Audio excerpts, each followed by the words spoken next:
자, 오늘 저는 본문의 말씀을 통해서 선택의 승가이라는 제목으로 함께 은혜를 나누고자 합니다.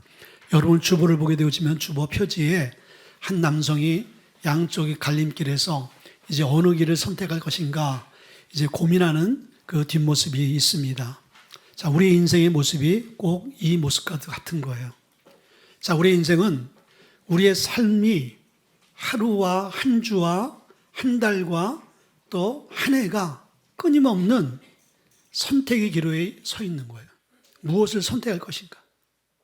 자, 선택이라는 것은 어떤 상황 앞에서, 사건 앞에서 내가 잘 생각하고 판단하고 결정하는 것이 선택인 거예요. 그래서 중요한 상황과 사건은 혼자 선택하기가 참 힘들어서 다른 사람의 도움을 받기도 합니다. 그러나 결정적인 선택은 다른 사람이 나를 대신해서 선택해 줄 수 있는 것이 아니라 내 삶의 인생의 선택은 우리 자신이 해야 되는 거예요. 그렇기 때문에 선택은 굉장히 힘들고 신중해야 되는 거예요. 왜? 선택에 결과가 있기 때문인 거예요. 어떤 선택을 하냐에 따라서 우리의 인생의 양면성이 다 드러나거든요. 자, 그래서 우리의 과거의 삶을 이렇게 되돌아보게 되어지면요, 과거의 삶은 과거의 삶과 또 현재의 삶도 마찬가지예요. 우리의 선택의 결과물인 거예요. 내가 과거 어떻게 살았는가, 그래서 내가 과거에 어떻게 선택을 했는가에 대한 모습인 거예요. 지금의 우리의 모습은 과거 내가 선택했던 그 선택의 결과물인 거예요. 자, 그러면 내가 과거에 잘못된 선택을 통해서 지금 내가 힘들고 어려운 상황 가운데 있다?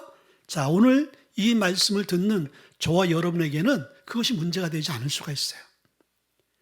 그러나 예수 믿지 않는 사람들은 과거에 잘못된 그 선택 때문에 지금 불행한 내 삶을 운명으로 받아들이고 그것을 어떻게 할 수 없는 상황이기에 그냥 안고 살아가는 인생들이 참 많습니다. 그러나 성경은 오늘 저와 여러분에게 과거의 잘못된 선택 잊어버리고 오늘 이 시간 우리가 바른 선택을 해서 내일 우리 미래에 다가올 그 하나님께서 우리에게 준비하신 것을 누리라고 말씀해주고 있습니다. 자, 오늘 이 본문이 그 선택에 대한 그 선포의 말씀인 거예요.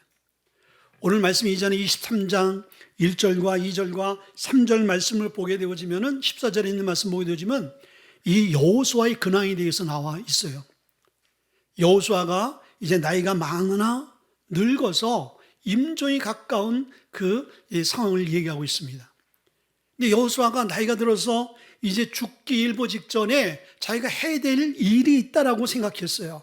그래서 이스라엘 리더들과 이스라엘 백성들을 세겜 땅에 모아놓고 마지막 고별 설교를 한 것이 오늘 24장 마지막 오늘 우리가 함께 봉독한 내용 중에 나와 있는 24장인 거예요. 여호수아 24장에서 이 여호수아가 이스라엘 백성들과 리더들에게 하고 싶은 이야기는 그거예요. 지난날에 하나님께서 우리를 이끌어 주시고 내 삶을 이끌어 주신 그 하나님을 너희가 선택할 것인지, 아니면 너희들이 이 땅에서 우상 숭배에 물들어서 너희들이 보고 너희들이 하나님 같이 섬기는 그 우상을 섬길 것인지 결정하라 라고 권면하는 그러한 본문의 말씀인 거예요. 자, 그러면은 오늘 이 본문의 말씀을 통해서 이 말씀은 여호수아 시대 때 이스라엘 백성들에게 경고하고 또 권면하는 말씀이기도 하지만은 그 말씀은 지금 이 시대를 살아가는 저와 여러분에게도 하나님께서 2024년도 우리가 어떻게 살아갈 것인가, 어떤 선택을 하며 살아갈 것인가를 묻는 거예요. 첫째는요, 우리가 무엇을 선택할 것인가를 잘 고민해야 되는 거예요. 왜? 우리의 신앙생활과 우리의 삶은 선택의 연속이기 때문에. 오늘 이 시간에 함께 예배하는 분들은요, 잘 선택했어요. 오늘 좀 이렇게 오늘 저분이 안 오시나 하고 있었는데 조금 시간이 촉박한 그런 상황 가운데 딱 오셨어요. 그럴 때, 야, 선택 잘했다. 오늘 예배 잘 선택하셨어요. 또 오늘 오고 싶지만은 또 올 수 없는 환경 때문에 또 오지 못한 선택을 하는 사람도 있을 수 있어요. 그러나 하나님께서 우리를 이렇게 예배에 또 오늘 우리가 말씀을 들을 수 있는 선택의 시간을 주신 것 너무나 감사하고, 이 시간을 우리에게 하나님께서 허락해 주셨는데 이 시간을 여러분의 시간으로 여러분이 선택했다라는 것, 이거 참 복된 시간인 줄 믿습니다. 15절의 말씀 보니까 만일 여호와를 섬기는 것이 너에게 좋지 않게 여기거든 너희 조상들이 강저편에서 섬기던 신들이든지 또는 너희가 거주하는 땅에 있는 아모리 육수의 신들인지 너희가 섬길 자를 오늘 택하라 라고 말씀해 주셨어요. 여호수아가 섬길 자를 택하라, 그렇게 말씀해 주고 있는 거예요. 왜 이 말씀을 합니까? 이스라엘 백성들이 선민이잖아요. 하나님만 섬기고, 하나님이 열방의 많은 민족과 나라가 있는데 이스라엘을 딱 선택하신 거예요. 너는 내 백성이다. 아브라함을 통해서 내가 하나님의 백성의 나라를 세우겠다. 그것이 창세기 12장에 갈대아 우르에 있는 아브라함을 선택하셔서 이제 하나님이 히브리 민족으로, 선민으로 하나님이 세우셨잖아요. 자, 그런데 그러한 백성들이 새로운 문화와 가나안 땅에 정착해서 새로운 문화와 생활 속 새로운 종교들이 있는 곳에 혼합되어 살면서 그들이 이제는 순수한 여호와만의 그 신앙이 아니라 혼합주의에 빠진 거예요. 오늘날 얘기하면요, 다신론에 빠져버린 것이죠. 모든 것이 다 하나님같이 여겨지는 거예요. 그럴 때 그러한 이스라엘 백성들을 보면서 여호수아가 이대로 이렇게 시간이 지나가고 이런 민족이 되어진다면 소망이 없음을 그들의 믿음의 선진의 그 역사를 통해서 분명히 알아낸 거예요. 하나님의 심판이 임할 것이고 이 백성들이 깨닫기 위해 많은 대가를 지불해야 되는데 그런 시간이 오지 않기 위해서 여호수아는 자기가 죽기 전에 이스라엘 백성들이 바른 신앙, 그리고 하나님을 위한 신앙으로 바로 서기 위해서 선포하는, 그래서 너희가 어떤 신이든 너희 보에게 참신 그 신을 섬기라고 말씀하고 있어요. 우리가 잘 아는 열왕기상 18장 21절의 말씀 보면 엘리야가 갈멜산에서 바알 선자 820명과 영적인 싸움을 하잖아요. 그럴 때 이 엘리야가 그 갈멜산의 많은 우상 바알과 아세라 그 신들을 쫓는, 그들을 숭배하는 이스라엘 백성들이 있었어요. 엘리야가 선포합니다. 너희가 어느 때까지 이 두 신에서 이 갈림길에서 머뭇거리냐? 만약에 여호와가 너희 신이면은 그를 쫓을 것이고 바알이 만일 하나님이면은 그 바알을 쫓으라고 선포한 거예요. 양자택일하라는 거예요. 자, 여러분들, 우리의 신앙생활이 그거인 거예요. 중간지대는 없다라는 거예요. 우리가 하나님 편에 쓰든지 하나님 편에 쓰지 않는 우리의 모습은요, 중간이 없어요. 이미 그 사람은 세상 편에 쓴 거고요, 우상 편에 쓴 거예요. 자, 우리에게 소망이 있는 것은 우리는 하나님 편에 쓰게 되어질 때, 하나님께 소속되어질 때 소망이 있는 거예요. 여러분들, 아프간이 탈레반에서 완전히 점령당했잖아요. 그래서 마지막 이 미국과 또 이제 소방국가를 위해서 그 아프간에서 봉사하고 헌신한 사람들을 이제 자국민 비행기들이 가서 다 태워왔잖아요. 그때 타지 못한 사람들은 비행기 바퀴를 붙들고 공중에 떠올라서 막 떨어지는, 추락하는 그 영상이 막 뜨기도 했어요. 그런데 나라가 망하고 이제 죽을 수밖에 없는 상황 가운데에서도 어떻게 됐어요? 아프간 사람이지만은 미국 정의를 위해서 일했던 사람들은 어떻게 되어졌죠? 다 구원되어진 거예요. 그러나 탈레반의 편에 섰던 사람들이나 그 중간지대에 섰던 사람들은 그 긴박하고 그 위험한 상황 가운데서 한 사람도 구원받지 못하게 되어진 거예요. 여러분들, 세상의 상황과 관계도 그런 거예요. 하나님은 어떤 사람을 돕냐면요, 하나님을 경외하고 인정하고 하나님 편에 쓴 사람을 하나님 도울 수밖에 없는 거예요. 마태복음 6장 24절 말씀 보게 되니까 우리가 두 마음과 두 신을 품을 수 없다라고 말씀이겠어요. 우리가 하나님을 섬기든지 재물을 섬기든지 둘 중에 하나인 거예요. 재물은 뭐예요? 상징적인 것이죠. 세상의 대표적인 것들이 여러분들 재물로 표현되어지는 거예요. 세상의 모든 것들, 세상을 대표하는 것들, 그게 재물인 거예요. 하나님을 섬기든지 또 우리가 재물을 섬기든지 두 개는 섬길 수 없다라는 거예요. 근데 우리는 두 개를 섬기길 원해요. 하나님도 섬기고 재물도 함께 섬기기를 원하는 마음을 갖습니다. 하나님은요, 하나님만을 섬기기 원하는 거예요. 하나님을 섬기게 되어지면 우리가 그렇게 갖고 싶고 누리고 싶었던 이 재물을 다 놓쳐버리지 않을까? 이렇게 생각하고 있어요. 이게 1차원적인 생각인 거예요. 우리가 더 생각을 2차원, 3차원적으로 생각하고 그것은 영적인 차원에서 우리가 생각을 하게 되어지면요, 하나님 안에 다 있기 때문에, 아멘.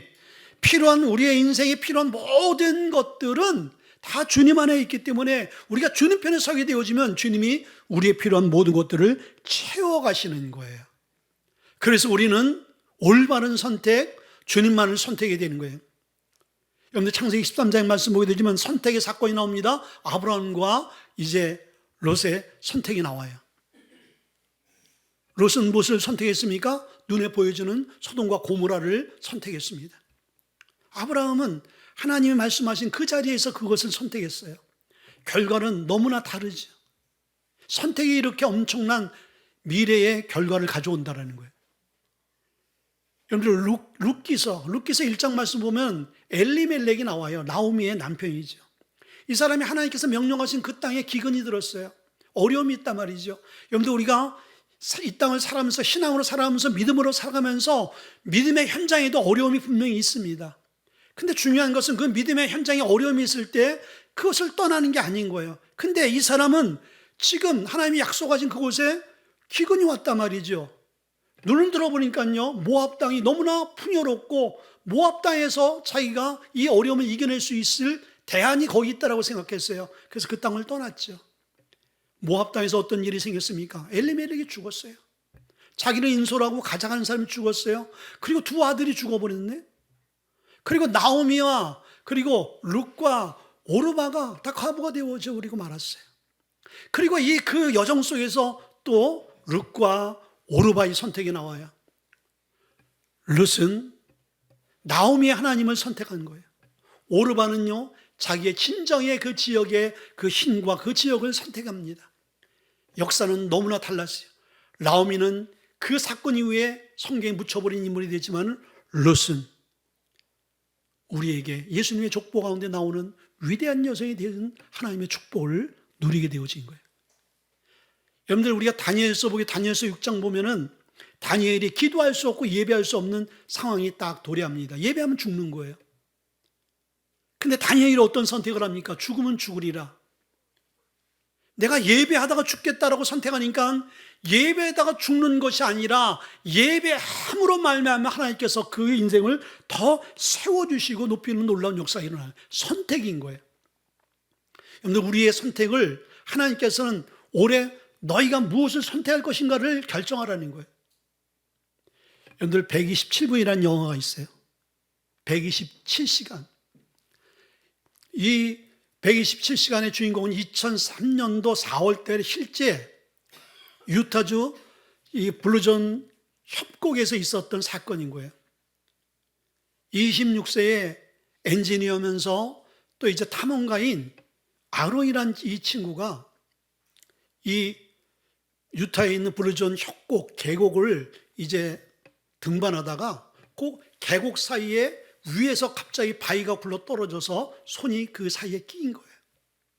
자기가 갖고 있는 것은 로프와 또 라이프와 그리고 500리터짜리 물 하나밖에 없었어요. 누가 좀 구원해 주겠지 소리 질러보고 해도 주위에 사람이 아무도 없었어요. 하루 이틀 3일이라는 시간이 지났어요. 있던 사흘째 되어지니까 이 나머지 마지막 있던 500리터 물도 다 떨어져 버린 거예요. 공포감에 사로잡히면서 이젠 여기서 죽게 되었구나. 그러면서 과거에 자기의 지난 날을 쭉 회상하는 시간이 되어 있어요. 내가 여기서 이대로 그냥 죽을 것인가? 아니면 내가 여기서 살아야 될 것인가? 살 수 있는 방법은 딱 한 가지밖에 없는 거예요. 그래서 자기의 손목을 잘라내는 거예요. 자기가 랜턴을 사게 되어질 때 이제 줬던 이 칼이 있는데 그 칼로 자기 손목을 찔러보니까 너무 무딘 거예요. 안 잘라지는 거예요. 그리고 5일째 되던 날 결정을 합니다. 내가 이 손목을 자를 수 있는 힘이 있을 때, 그리고 잘려진 후에 내가 이제 살 수 있는, 구원받을 수 있는 그곳까지 걸어갈 수 있는 체력이 있을 때 이 손목을 자르자 하고, 그때서부터 이제 1시간이 되어질 정도로 이 손목을 자르는 일에 사투를 벌려요. 지옥 같은 그 처참하고 고통스러운 고통이 엄습해 올 때 이 손목을 거의 잘랐을 때 이 손목을 비틀어서 부러뜨리는 거예요. 그리고 피가 흐르는 그 피를 자기의 겉옷으로 싸매 안고 6km를 한 6마일 정도 가다가 덴마크의 한 등반객을 만나서 구원되어지는 그 사건이 있었습니다. 이거 실제 있었던 사건이에요. 자, 이 사람이 이 절대절명의 위기 가운데 선택을 하지 않았으면 이 사람은 그 자리에서 그냥 죽었을 거예요. 선택의 대가는 참으로 처참하고 참혹하고 고통스러웠지만은 그 고통은 잠시였어요. 그 후에 그에게는 새로운 생명이 있었던 것이죠. 여러분들, 우리의 선택이 왜 어렵냐면요, 이렇게 대가 지불을 해야 되기 때문에. 때로는 고통이 수반되어지고 때로는 우리에게 부담이 찾아오기 때문에 선택을 하지 못하는 거 알면서도. 그러나 여러분이 위대한 선택, 그 고통과 부담을 감수하고 우리가 올바른 선택을 하게 되어질 때는 그 선택의 결과는 어떤 거예요? 생명인 거예요. 구원인 거예요. 승리로 우리의 삶 가운데 주어지는 것이라는 거예요. 두 번째는요, 누가 올바른 선택을 할 수 있는가? 그러면 선택이 중요한데 오직 하나님만이 우리가 선택의 대상인 것을 우리가 분명히 알고, 그러면 이 하나님이 우리의 삶에 내가 매 순간 이 하나님을 의지하고 이 하나님께 우리의 삶을 중심으로 살아야 된다는 선택을 할 때, 그러면 누가 이러한 올바른 선택을 할 수 있느냐 이거예요. 우리가 지식적으로 많이 배우고 알고, 여러분들 이런 것으로 우리가 그 하나님이 기뻐하고 하나님 원하시는 선택을 할 수 있는 게 아니라는 거예요. 자, 18절의 말씀 보니까 첫째는요, 하나님이 누구신가를 분명히 아는 자가 이 선택을 할 수 있다는 거예요. 하나님 누구신가를 분명히 아는 자. 여호와께서 모든 백성들과 이 땅에 거주하던 아모리 족속 우리 앞에서 쫓아내셨다. 자, 하나님이 이스라엘 백성들에게서 어떤 하나님이셨어요? 그들을 구원하신 하나님, 그들을 보호하신 하나님, 지금 이 땅에 있게 하신 하나님. 그래서 첫째는 하나님이 누구신가를 분명히 알아야 된다는 거예요. 여러분들 하나님 다 아시지요? 근데 아는 것이 체험적으로 알아야 된다는 거예요. 체험적으로. 지식적으로 배움으로 아는 것이 아니라 체험적으로 그 하나님이 어떤 하나님인지 알아야 되는 거예요. 이 체험적 신앙이 얻게 되어지면요, 31절의 말씀 보게 되어지면은 이스라엘을 위해 행하신 모든 일들을, 행하신 일들을 아는 그 자들이 다 죽게 되어질 때 하나님이 누구신가를 그들은 까맣게 잊어버렸어요. 하나님이 어떤 분인가를 알게 되어지는 세대, 체험한 세대는 그들이 살아있는 동안만 하나님을 섬겼다고 얘기했어요. 참 이게 너무나 중요한 거예요. 체험한 세대만이, 하나님을 체험하고 경험한 자들만이 하나님 편에 서게 되어진 거예요. 그게 여호수아와 함께했던 가나안 2세대인 거예요. 근데 가나안 2세대까지 죽고 3세대가 도래하고 3세대가 이제 그 시대를 주도해 나가는 그 시대는요,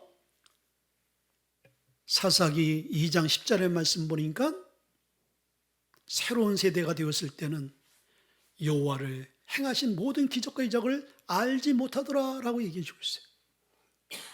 그들이 경험이 없게 되어지니까, 하나님을 만난 경험이 없고 하나님 자기 삶 가운데 개입하시고 역사하신 경험이 없게 되어지니까 하나님을 다 떠나버리는 거예요. 여러분들, 그것이 유럽 교회와 미국 교회인 거예요. 복음이 유럽을 통해서 미국으로 들어가서 그 미국이 아시아를 통해서 우리에게 복음이 왔잖아요. 그때 1세대의 그 복음의 역사는요, 유럽을 다 더 뒤엎었단 말이죠. 근데 그 덮으신 그 1세대의 역사하신 하나님은요, 죽은 하나님이 아닌 거예요. 근데 그 신앙의 계승이 자기 후손들에게 이어지지 않게 되어지고 1세대가 경험한 그 하나님을 2세대, 3세대, 4세대가 경험하지 못하게 만들어 버리니까 신앙이 다 어떻게 됐어요? 쇠퇴해버린 거예요. 그래서 교회가 나이트클럽이 되어지고 술집이 되어지고 박물관이 되어져 버린 거예요. 우리나라도요, 저기 성수도에 가면 할렐루야 교회가 있는데 그건 교회가 좀 다른 거죠. 그건 교회가 망해서가 아니라 어쨌든 교회가 이전했는데 그 교회를 사서 그 교회 외관은 그대로 있으면서 그 교회를 클럽으로 바꿔버렸어요. 이게 우리나라 1호예요, 1호. 그리고 요즘 교회 건물들을 많이 이제 매입을 합니다. 예수 믿지 않는 사람들이. 그리고 다른 용도로 쓰는 거예요. 교회가 비워진다는 건 뭐예요? 하나님을 섬기는 사람들이 줄어든다는 거예요. 앞으로 10년, 20년은 더 그런 세대를 우리가 경험하게 되어지는 거예요. 결국은 우리가 하나님을 만나는 경험이 없게 되어지면은 하나님을 떠날 수밖에 없는 거예요. 그래서 오늘 여호수아는요, 오직 나와 내 집은 여호와만 섬기겠다라고 고백할 수 있었던 것은 여호수아는 자기가 경험했잖아요. 애굽에서, 출애굽에서, 광야에서, 그리고 가나안 땅까지 하나님 어떤 하나님인 걸 알은 거예요. 하나님 자기 삶 가운데, 이스라엘 백성 가운데 할 수 없는 것을 하게 하시고 세일을 행하시고 정말 광야의 길을, 사막의 이 강을 만드신 것을 여호수아는 경험한 거예요. 여러분들, 우리의 신앙이 타성해졌고 우리의 신앙이 종교적 신앙이면 이 하나님을 구하세요. 아멘. 이 하나님을 만날 수 있도록, 만나야 하나님 편에 서게 되어지고 만나야 하나님을 우리가 의지하게 되어지는 거예요. 두 번째는요, 하나님이 우리를 도우시는 분인 것을 알 때 선택하게 되어지는 거예요. 17절 보니까 이는 우리 하나님 여호와께서 친히 우리와 우리 조상들을 인도하여 애굽 땅 종되었던 집에서 올라오게 하시고 우리 목전에서 그 큰 이적을 행하시고 우리가 행한 모든 길과 우리가 지나온 모든 백성 중에서 우리를 보호하셨습니다. 아멘. 한마디로 이 고백은 하나님은 인간의 생사화복을 주관하시는 그 하나님이다. 그리고 하나님은 지금도 여전히 살아계신 하나님이라는 것을 이제 아는 자들. 여러분들, 왜 우리가 하나님을 섬겨야 되고 하나님 편에 서야 되는가? 하나님 우리를 도우시기 때문인 거예요. 여러분들, 인생을 살아가면서 여러분들 도움이 필요하지 않는 사람이 어디 있어요? 우리는 우린 첫째는 이 땅에 태어나면서 부모의 도움을 받고 형제의 도움을 받고 선생의 도움을 받고 직장의 도움을 받고 나중에 병들면 의사의 도움을 받아야 되잖아요. 도움 없이 살아갈 수 있는 인생은 하나도 없는 거예요. 하나님 가정을 주신 이유가 뭡니까? 부부는 서로 도우라고 하나님께서 짝을 줘주신 거예요. 그런데 우리는 불행하게도 인간의 그 도움은 손길은요, 제한되어져 있는 거예요. 그리고 인간은 도움을 줄 수 있는 것도 제한되어져 있는 거예요. 도움을 받을 수 있는 것도 제한되어져 있는 거예요. 그러나 하나님께서 우리의 삶을 도우시는 것은요, 제한이 없어요. 세상의 기준으로서 이제 당신에게 더 이상 도움을 줄 수 없습니다 라고 할 때 하나님은 우리의 인생이 그러한 절망하는 인생에게 도움이 되어주시는 거예요. 이제는 내 인생 가운데 길이 없다라고 할 때 하나님 우리의 인생에 길을 만들어 주시는 거예요. 아멘. 그러기에 우리는 하나님 편을 선택해야 될 이유가 바로 여기 있는 거예요. 그래서 우리가 잘 아는 사무엘상 2장 6절과 7절의 말씀 보니까 여호와는 죽이기도 하시고 살리기도 하시고 음부에 내리기도 하시고 올리시기도 하시고 여호와는 가난하기도 하시고 부하게도 하시고 여호와는 낮추시기도 하시고 높이시기도 하신다. 사무엘상 2장 6절과 7절에 인생에 필요한 모든 것들이 이 안에 다 들어있는 거예요. 근데 그 모든 것들을 다 누가 주관하신다? 하나님이 주관하시는 거예요. 죽고 사는 것도 하나님이 주관하시는 거예요. 높이시는 것, 낮추시는 것도 하나님이 주관하시는 거예요. 살리고 죽이고, 그리고 우리에게 가난하기도 하시고 부하기도 하시는 것들, 높이 세우고 낮추시게 하는 것들, 여러분들 우리의 인생이 다 여기 필요하잖아요. 다 우리가 오래 살기를 원하고 건강하게 살기를 원하고 다 부해지기를 원하고 다 높아지기를 원하잖아요. 다 지옥에 가지 않고 다 천국에 가기를 원하잖아요. 근데 그것을 온전히 주관하시는 이가 여호와 하나님이라고 분명히 우리에게 말씀해 주고 있는 거예요. 그러니까 우리가 그 하나님을 선택하고 그 하나님 붙드는 것은 당연한 거예요. 여호수아 24장 이제 3절서부터 8절에 있는 말씀을 쭉 보게 되어지면 굉장히 중요한 단어가 나와요. 거기에 보게 되시면요, 내가라는 단어가 계속 반복되어져 나오거든요. 근데 이 내가라는 단어는 여호수아 자신을 얘기하는 게 아닌 거예요. 여호수아가 하나님을 빗대어 표현한 말이 내가라는 말이에요. 그러니까 여호수아는 자기의 삶을 뒤돌아보면서 이제 자기가 임종 직전의 삶까지 거슬러 올라가 뒤돌아보니까요, 모든 것이 내가 여호와가 다 하나님이 하셨던 것을 부인할 수가 없는 거예요. 여러분들 우리의 삶도요, 우리가 하나님의 시각으로 영적으로 우리의 삶을 뒤돌아보잖아요. 그럼 다 하나님이 하신 거예요. 그 영적인 시각이 없으니까 다 뒤돌아보면은 다 우리가 한 것 같고, 내가 한 것 같고, 우리 가족이 한 것 같고, 또 지인의 도움으로 한 것 같지만은 그 모든 그 배후에는요, 하나님이 하신 거예요. 하나님은 사람과 환경과 이제 통해서 일을 하시는 분이기 때문인 거예요.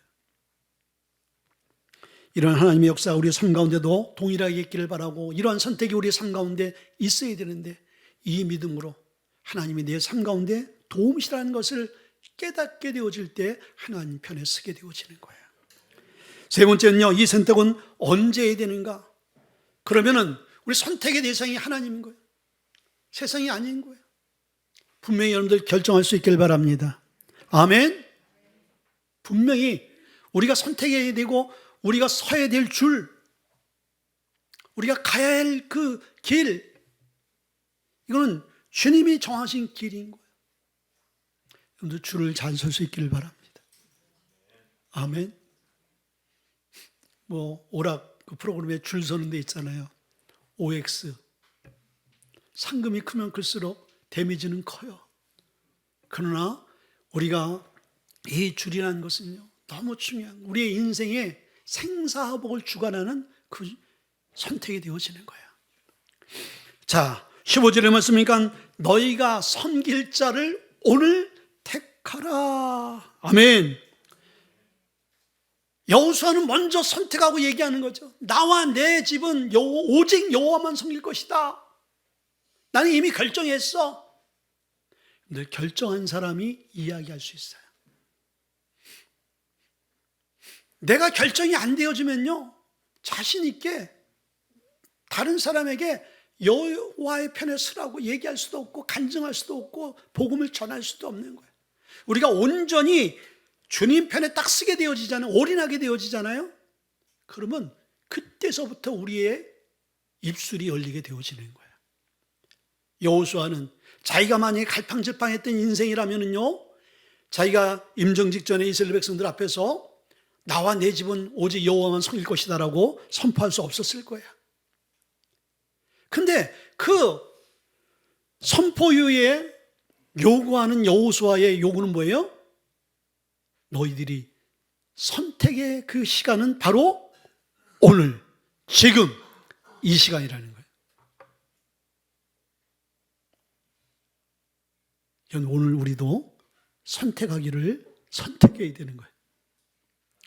내가 올해 24년도 하나님 말씀대로, 하나님 뜻대로 주님이 원하시는 방향으로 갈 것인지, 아니면 여전히 이스라엘 백성들이 우상 앞에서 갈팡질팡하며 때로는 우상을 때로는 하나님을 이렇게 붙들며 갈 것인지, 아니면 완전히 그냥 세상적으로 갈 것인지, 아니면 이 예배 생활은 종교적으로 갈 것인지 여러분들이 선택을 해야 되는 거예요. 하나님은 이제 너희들이 갈팡질팡하는 것을 내가 못 보겠다.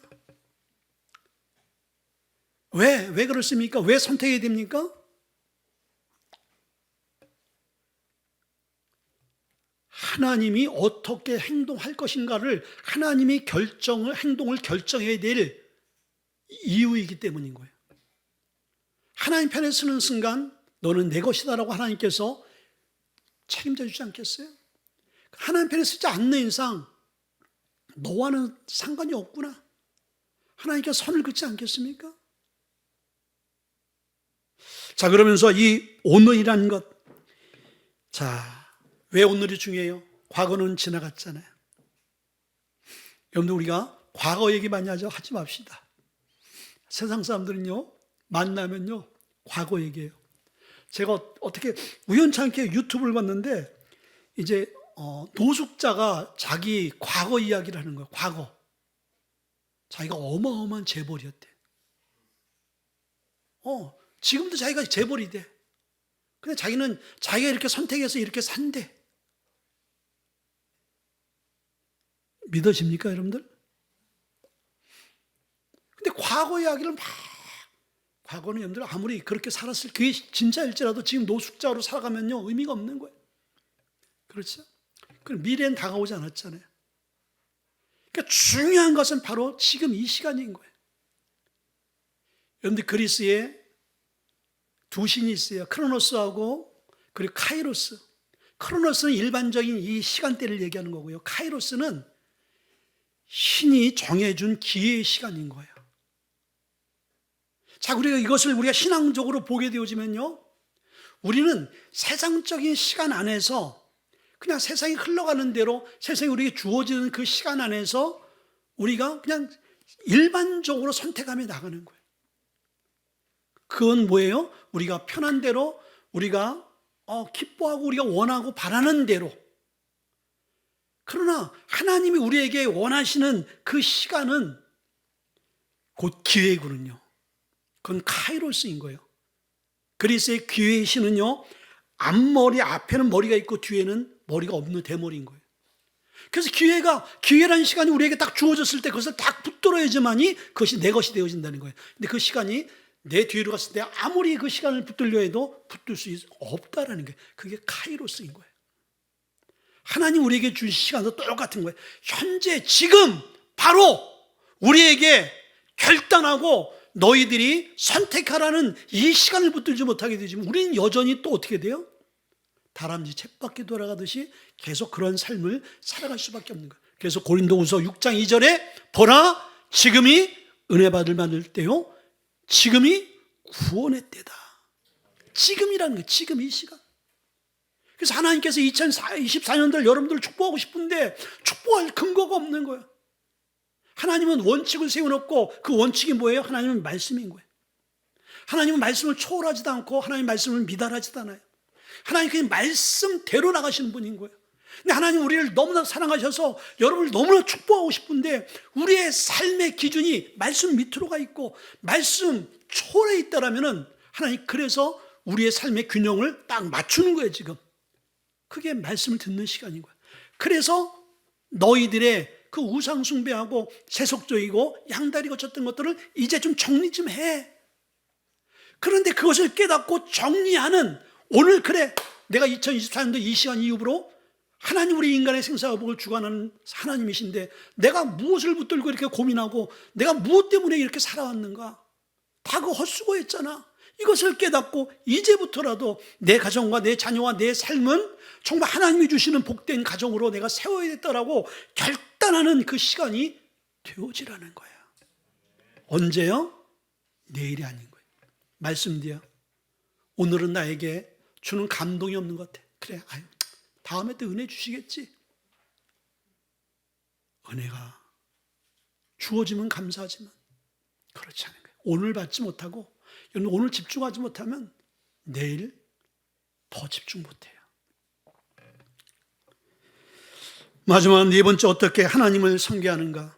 그 하나님 우리의 삶에 참 인생의 방향을 잡아주고 하나님 우리 인생을 이끌어 주시고 우리의 신앙에 도움이시라면, 그럼 어떻게 하나님을 섬겨야지 우리가 그 하나님께 잘 갈 수가 있어요.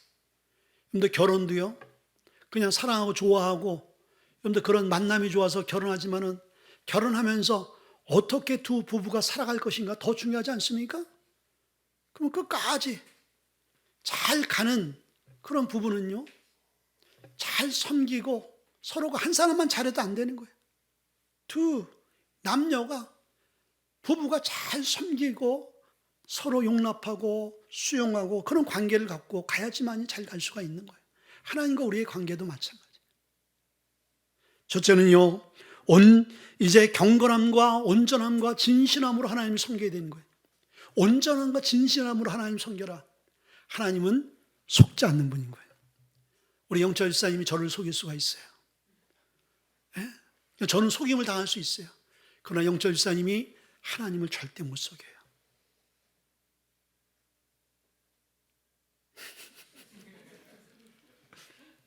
영철 집사님 나한테 속이는 게 있나 봐요. 없어요?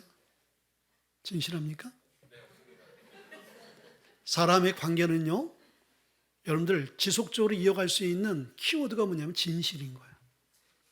정직과 진실이 동반되어지잖아요. 그 관계는요, 중간에 오해 있을 수가 있어요. 그러나 진실은 시간이 지나면요 변하지 않아요. 근데 거짓은요 다 드러나게 돼 있거든요. 하나님 앞에 우리가 위증된 삶, 또 거짓된 신앙생활하면 다 드러나요. 어느 때 드러나요? 환난과 공고와 핍박과 무응답이 올 때 드러나는 거예요.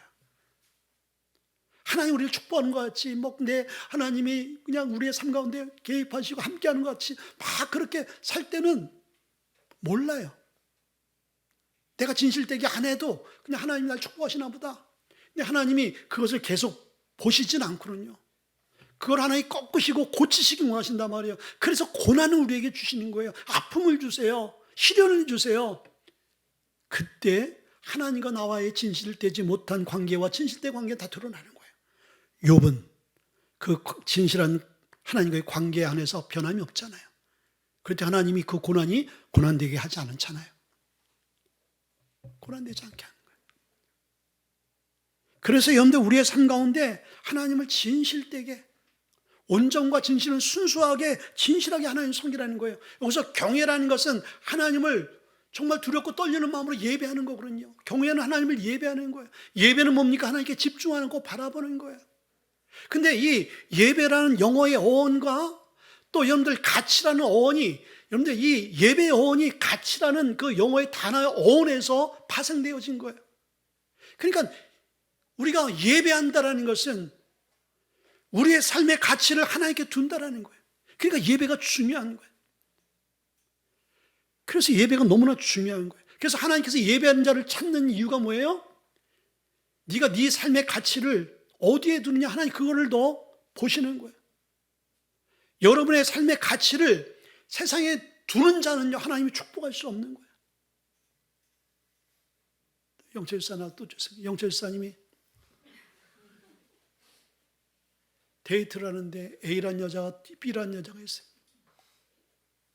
근데 A란 여자의, 여러분들이 이 영철 집사님이 그게 정혜진 집사님이었어요. 정혜진 집사님의 가치를 다 두고 내 삶의 모든 것을 다 쏟아붓고 당신은 정말 내 생명보다 더 귀한 존재입니다 라고 딱 정했을 때 그 상대방 이 A란 그 가치를 느꼈을 때, 그것을 알았을 때 어떻게 반응할까요? 이 사람을 위해서 생명을 다할 수 있는 거예요. 그렇죠. 근데 알고 봤더니 A라는 사람은 사람을 잡더니 이 사람이 B라는 곳에다 가치를 두고 그냥 A는 그냥 허수아비야. 그때 그것을 아는 A는 어떻게 될까요? 마음을 돌이킬 수밖에 없는 거지. 그런데 우리가 하나님의 관계는 인격적인 관계 때문에 하나님을 어떻게 생각하느냐? 내 인생에 정말 소중한 분입니다. 하나님을 사랑합니다. 여러분들, 그래서 제가 수요 예배, 금요 예배 나오자. 근데 예배라는 게, 예배가 뭐예요? 거기에 가치를 둔다는 거거든요. 그것은 내가 하나님을 사랑한다는 거예요. 하나님을 사랑하는 것이 예배예요. 내가 하나님 당신을 사랑합니다라고 표현하고 우리가 그 시간을 드리는 것이 예배의 시간인 거예요. 그래서 예배라는 것은 금요 예배, 수요 예배 안 나와도 되는 거예요. 여러분들 안 나와도 돼요. 어떻게 보면은 하나님께서 성경을 통해서 수요 예배, 금요 예배, 예배 드리라고 이렇게 명령하지 않았잖아요. 그래서 인간이 만들어놓은 제도인 거예요. 새벽 예배도 마찬가지인 거예요. 근데 왜 우리가 그 시간에 예배를 하고 왜 수요 예배, 금요 예배, 우리가 기도회를 구별해서 하나님께 드립니까? 하나님을 사랑하기 때문에. 예배는 사랑해서 자발적으로 드리는 것이지. 사랑하는 사람은 자주 만나요, 안 만나요? 아니, 사랑한다 하면서 1년에 한 번, 2년에 한 번 그냥 얼굴 볼까 말까 하면은, 근데 그게 사랑의 관계인 거예요? 사랑하면요, 매일 전화하고 매일 보고 싶은 게 사랑의 관계인 거예요. 하나님을 사랑한다면 여러분들 그러지 않겠습니까? 그래서 예배라는 것은요, 사랑의 표현인 거예요. 그래서 예배가 중요한 거예요. 그래서 예배하는 자를 하나님 찾으시고 예배하는 자를 축복하시고 예배하는 자를 사랑할 수밖에 없는 이유가 여기 있는 거예요. 나를 사랑하는 자가 내 사랑을 입는다라고 분명히 하나님께서 말씀하지 않았어요? 내 인생의 모든 가치는 주님이십니다라고 드리는 것이 바로 이 시간, 이 예배라는 거야. 두 번째는요, 우상을 버려라. 23절에 보니까 여호수아가 이르되 그러면 이제 너희 중에 있는 이방신들을 비워버리고라고 그랬어요. 이 세상에 수많은 우상들이 있어요. 눈에 부처님 앞에서 우리가 불공들이 이게 우상 숭배가 될 수도 있지만은 우리는요, 그걸 알기 때문에 그런 눈에 보여지는 형상들한테 우상 숭배하지 않지만 보이지 않는 우상 숭배가 우리 안에 너무나 많은 거예요. 그거를 딱 찾아낼 수 있는 것이 그 기준점이 뭐냐면요, 하나님보다 더 위한 모든 것, 하나님보다 더 사랑하고 더 귀하게 여기고 더 가치를 두는 그 모든 것들이 우상이에요. 그래서 자녀가 우상이 되어진다는 이야기가 여기 있는 거예요. 실제로는 자녀 때문에 아무것도 못합니다. 자녀 때문에 결정 못합니다. 자녀 중심으로 모든 것을 해나갑니다. 그게 우상이 되어지는 거예요. 그러면 하나님이 그 자녀와 그 삶을 축복할 수 없는 거예요. 근데 하나님이 우선이 되어지는 그 가정은요, 자녀를 하나님이 축복하시고 들어쓰시고 높이 세우시고 생명으로 채워주시는 것이죠. 리차드 포스터라는 유명한 작가가 있어요. 이 사람이 현대인들에게 있어서 우상숭배가 뭐냐? 그건 돈과 권력과 성이라는 거예요. 성. 현대인들이 여기에 다 사로잡혀서 이게 우상이 되어져 있다는 거예요. 여러분들 그렇지 않습니까? 우리도 우상을 버릴 수 있기를 바랍니다. 세 번째는요, 마음을 하나님께 향하라고 말씀해 있습니다. 여러분들 야고보서 1장 8절 말씀이니까 두 마음을 품지 말아라. 우리 안에 두 마음을 품지 말라는 거예요. 마음을 주님께 향해야 될 이유는 뭐냐면요, 우리가 우상 숭배하는 마음으로 가득 차 있으면요, 그 마음으로 하나님을 향할 수 없어요. 영철사 죄송해요. 영철사 또 나왔어. 영철사가 이제 총각 때 A라는 아가씨하고 B라는 아가씨가 있는데, 영철사의 마음에는 A라는 아가씨가 마음이 가득 차 있어요.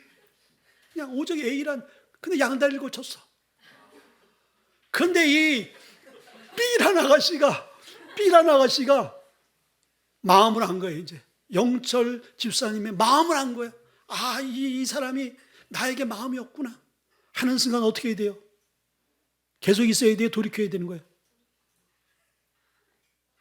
계속 있으면 미친 여자지. 그렇죠? 두 살림 할 수도 없고 돌아서야 되는 거예요. 그게 여러분들 인간 관계 100% 돌았습니다. 저 사람이 나한테는 1%의 마음도 없고 오직 100%의 마음이 다 A라는 사람한테가 있다라면요, B라는 사람은 그 자리에 그 관계를 가질 이유가 없는 거예요. 근데 하나님은요, 우리를 너무 사랑하세요. 우리가 하나님을 그렇게 관계하고 있거든요. 우리는 세상을 너무 사랑해. 우리의 마음이 다 세상에 빼앗겨 있어. 그런데 하나님은 그 모습을 보면서 하나님 포기하지 못하는 거예요. 포기할 수 없는 거예요. 야, 그 B란 여자가 그래도 난 영철사를 포기할 수 없어. 어떻게든지 내가 사랑을 받고 야, 좀 그런 복인 줄 아세요? 그게 혜진 집사님이셔. 사랑. 지금의. 자, 여러분들 그래서 우리의 마음을 비워야 될 이유가 여기 있는 거예요. 세상의 마음을 비울 때 그 마음에 뭐로 채워지는 거예요? 하나님의 마음으로 채워지는 거예요. 하나님의 사랑으로 채워지는 거예요. 그렇죠? 여러분들 세상적인 음식도요, 아무리 뭐 좋은 음식이 모든 음식이고, 여러분들 배가요 터지도록 먹어보세요. 그 다음날 그 먹은 후에 배가 이제 튀어나올 것 같아. 막 터질 것 같아. 그런데 우리나라의 최고급 아주 한 사람한테 100만 원짜리 여러분들 밥상을 여러분들 놓아주면 좋을까요? 먹을까요? 못 먹을까요? 의미가 없는 거야. 채워질 수가 없어요. 아무리 좋은 것도, 아무리 좋은 하나님의 약속의 말씀일지라도 내가 세상 것으로 가득 채워지면 그걸 비우지 않는 이상 하나님 것은 나의 것으로 채울 수 없다라는 거예요. 마지막으로는요, 그의 목소리에 청종하라고 말씀드렸습니다.